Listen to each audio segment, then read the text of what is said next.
So why aren't their papers folding like ours are going under?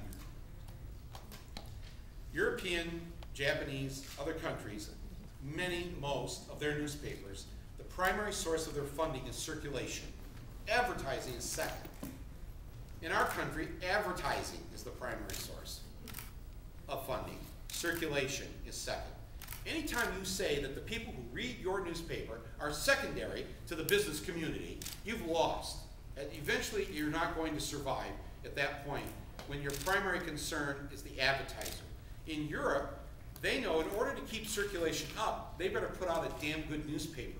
They better put out something that people read, and they better not cut too many reporters, because if certain beats aren't being covered, people aren't going to read the paper. So I interviewed David Simon, who used to work at the Baltimore Sun, and of course did the Wire and other projects. And he was talking about way back in the early 90s when he left, when he was bought out, and they were trying to downsize the Baltimore Sun. They got rid of the courts beat. They got rid of the crime beat. They got rid of the labor beat. They got rid of the poverty beat reporter. I don't know if you've ever been to Baltimore, but poverty, courts, labor. If you stop reporting on the things that the people in the town are really concerned about, they may stop reading your newspaper. But the bottom line bean counters who've come in, the corporations who bought out these newspapers, they come in and they say, how can we get more news for less money, less employees? Same theory of General Motors that I watched 20 years ago. How can we get rid of half the employees but still put out the same number of cars? We'll just make everybody work twice as hard, and we'll save money doing that. And that's what happened to our newspapers. But here's the other thing that happened. We live in a nation of 40 million functional illiterates. That's 40 million adults who could not read and write above a 4th grade or 5th grade level. We have another probably 40 million adults who can read and write above a 4th grade level but don't have the comprehension beyond that very much.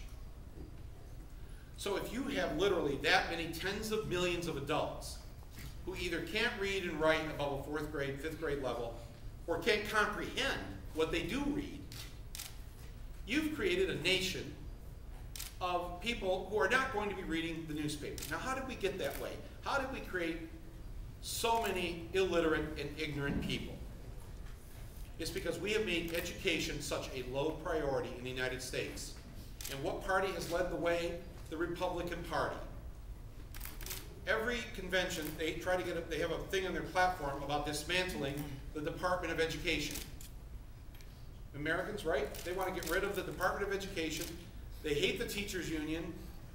They give it as little money as possible.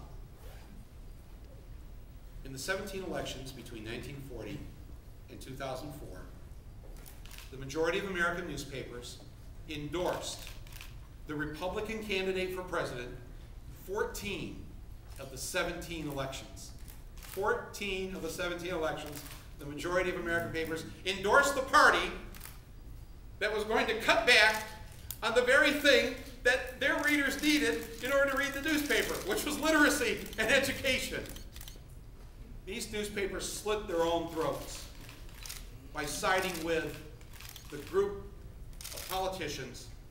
I mean, it would be like General Motors funding candidates who promised to get rid of driver education.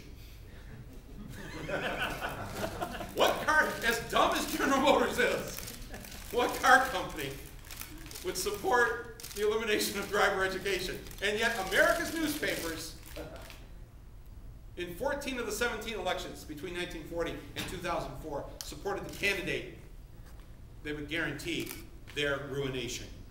Good riddance.